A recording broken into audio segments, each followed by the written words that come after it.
सबसे पहले सूबे में हुए एक मर्डर केस पर चल रही सियासत की बात करेंगे। यह घटना यूपी के गाजीपुर की है, जहां पर एक मर्डर और दूसरे एनकाउंटर को लेकर पार्टी से लेकर जाति तक के सियासी सवाल उठ रहे हैं।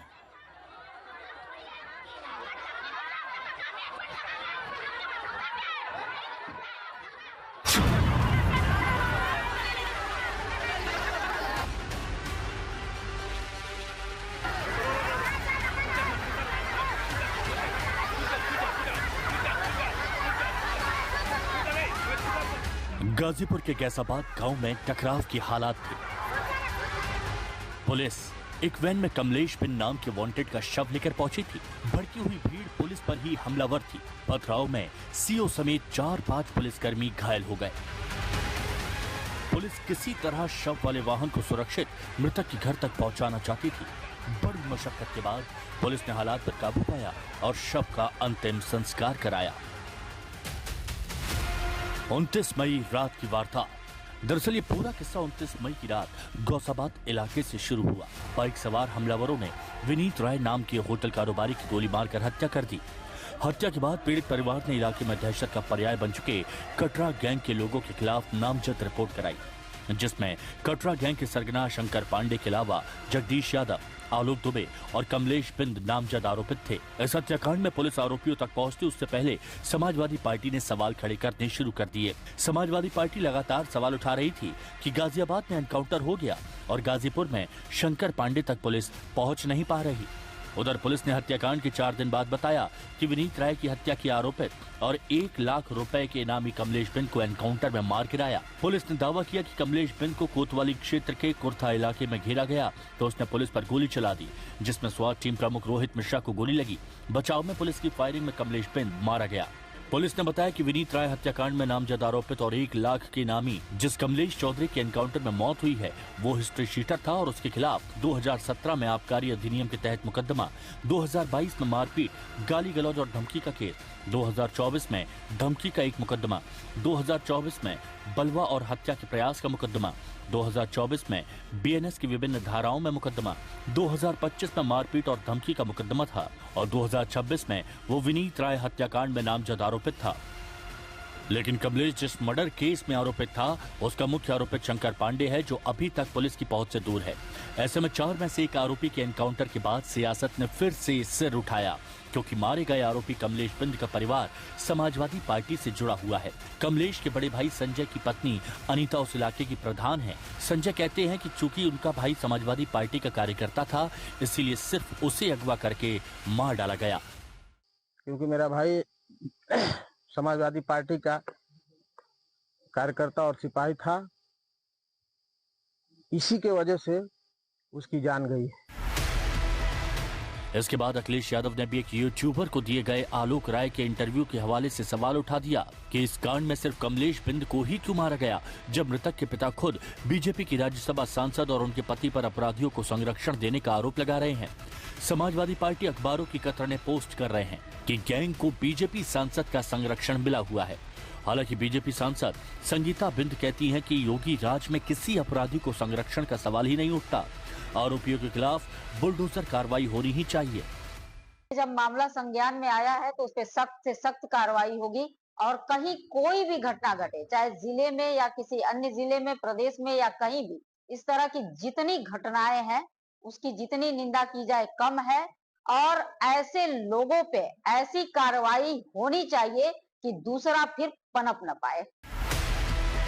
उधर सीएम योगी के कानून व्यवस्था पर भरोसा जताते हुए होटल कारोबारी पीड़ित परिवार कह चुका है कि इन्हीं सांसद और इनके पति अवधेश बिंद का संरक्षण शंकर पांडे और उसके साथ जुड़े गैंग को मिला हुआ था, जिसकी वजह से इलाके के लोग त्रस्त हैं। गाजीपुर से विनय सिंह के साथ आज तक ब्यूरो। गाजीपुर मर्डर को लेकर तमाम तरह के सियासी सवाल उठाए जाते रहे। इससे पहले भी अब एनकाउंटर पर संगीन सवाल खड़े हो गए हैं। समाजवादी पार्टी जैसे विपक्ष दल इस मामले में पीडीए के साथ हो रहे अत्याचार के सवाल उठाना शुरू कर दिया। उधर पीड़ित परिवार लगातार आरोप लगा रहा है कि कमलेश चौधरी की हत्या एनकाउंटर नहीं बल्कि मर्डर है। कमलेश चौधरी की 5 हफ्ते पहले शादी हुई थी, उसे पुलिस ने अगवा करके मार डाला है और कमलेश की पत्नी और भाभी ने यह आरोप लगाया है कि पिछड़ा होने की वजह से उन्हें निशाने पर लिया गया। उनका आरोप है कि कमलेश आलोक राय के होटल में होने वाले गलत कामों का विरोध करता था, इसीलिए उसे मर्डर केस में झूठे तरीके से फंसाकर फर्जी एनकाउंटर करके मार दिया गया। कमलेश का परिवार इस एनकाउंटर की सीबीआई जांच तक की मांग कर रहा है। ये घटना रामगढ़ में उठाया गया था। उन लोग 2 लोग थे साथ में, इनको ले जाके जंगल में मारा गया था। हम लोग को इंसाफ हम भी लोग को चाहिए, जैसे उन लोग मारे हैं हम लोग को भी इंसाफ चाहिए। हम लोग बिंदु होटल में गलत काम होता है, दारू शराब बेचा जाता है, इसका विरोध किए, उसी में उनको लेकर वो ऐसी घटना किए। नहीं, कोई हत्या होटल पर चढ़ के नहीं की गई है। वो लोग साजिश कर रहे हैं फंसाने के लिए, और वो लोग जो गलत धंधा करते हैं हम लोग इसका विरोध किए, उसी में वो लोग इस साजिश रच रहे हैं। यूपी कांग्रेस अध्यक्ष अजय राय ने गाजीपुर में पुलिस एनकाउंटर में मारे गए कमलेश चौधरी के मामले में जातिवादी राजनीति का आरोप लगाया है। अजय राय ने कहा कि यूपी में जाति देखकर एनकाउंटर किए जा रहे हैं। कांग्रेस अब हमलावर है। इस मामले में जाति को देखकर एनकाउंटर का बेहद गंभीर आरोप लगाया जा रहा है कि चूंकि वो पिछड़ी जाति से थे इसीलिए यह एनकाउंटर किया गया, और गाजीपुर में आरोपी कमलेश चौधरी को एनकाउंटर में मारा गया। इसके बाद से सिर्फ गाजीपुर में ही तनाव नहीं बल्कि अब सियासी दल भी सवाल खड़े कर रहा है।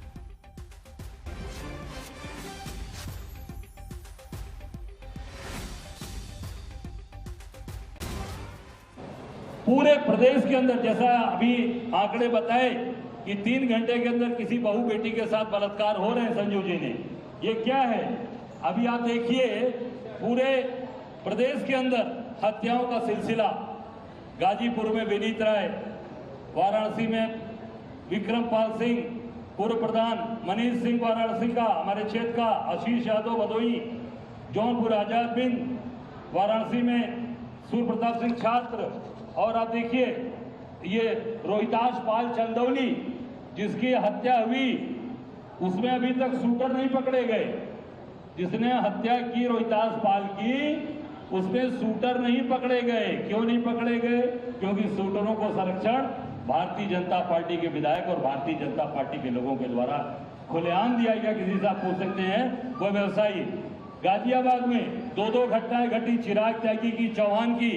एक पे हिंदू और मुसलमान का एंगल दिखाकर आप एनकाउंटर करते हो, दूसरे में अभी तक कोई कार्रवाई नहीं की। उनके पिताजी को पूरा पुलिस पर गंभीर आरोप लगाए जा रहे हैं, परिवार आरोप लगा रहा है, पॉलिटिकल पार्टियां आरोप लगा रहे हैं। इसी पर आज तक संवाददाता ने डीजीपी से सवाल पूछा, आपको सुनाते हैं उनका जवाब क्या था। देखिए, ऐसा है कि उत्तर प्रदेश पुलिस वर्ष भर में करीब 6 लाख अपराधियों को गिरफ्तार करती है। इसमें से अधिकतर लोग 99% लोग जो हैं वो जब पुलिस उनको गिरफ्तार करने जाती है तो उनको कानून के सामने वो एक तरह से अपना समर्पण करते हैं। पुलिस नॉर्मल वे में उनको गिरफ्तार करती है। कुछ अपराधी ऐसे होते हैं जो either because they are desperate और उनका क्रिमिनल हिस्ट्री, जो उनकी क्रिमिनल हिस्ट्री से भी शो होता है।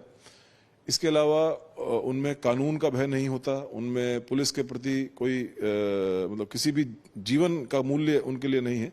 तो ऐसे कुछ लोग जो हैं वो पुलिस को देख करके बचने के लिए, भागने के लिए पुलिस के ऊपर भी फायर करने से नहीं हिचकिचाते हैं। ऐसी स्थिति में पुलिस भी प्रॉपर जवाब देती है, पुलिस का मनोबल भी हाई है। तो अपराधी जिस भाषा में बात करेगा उसी भाषा में पुलिस भी जवाब देगी।